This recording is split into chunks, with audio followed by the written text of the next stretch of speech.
Great. Good morning, everybody. Welcome everyone to this hybrid meeting of the Ethics and Standards Committee. We welcome the use of Welsh language at meetings. I've had no requests for anyone to speak in Welsh today, so this will be conducted in English only. Please can members who are online please refrain from using the chat function and instead use the raised hand icon when you want to speak. And please can everyone remember to keep the microphones muted when they're not talking.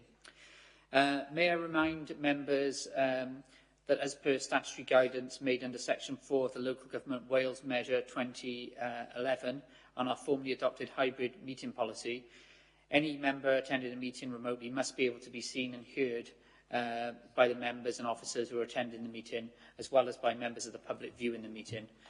So can I just ask you to ensure that you keep your camera on throughout. Moving on to the agenda, agenda item 1, welcome and apologies. Dom, do we have any apologies? Thank you, Chair. I've had apologies from Councillors Mark Jones and Chris Tew and Mr Mark Rees. Great, thank you. Agenda item 2, quorum. Delith, can you please confirm if quorum is present? Thank you. Thank you, Chair. We do have 3 members present, so that's sufficient, but we do have one more councillor than independent member, so one of the councillors will have to leave the meeting, Chair. Okay, great. Can I have a volunteer, please? Oh, there we are. Thank you.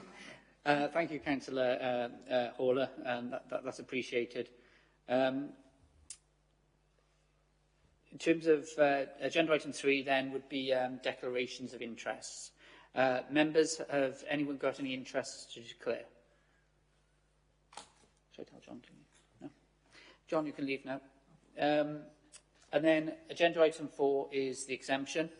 Members of the press and public are excluded under paragraph 12 of section 12A of the Local Government Act 1972 as amended, as the report today contains information identifying individuals which should not be made available at this stage, as it would have a detrimental effect on the fairness of the hearing if the press and public gave views on the allegations in advance of the hearing, the result of which is required under the protocol to be reported to full council at a later date, so that public interest in maintaining the exemption outweighs that in disclosing the information.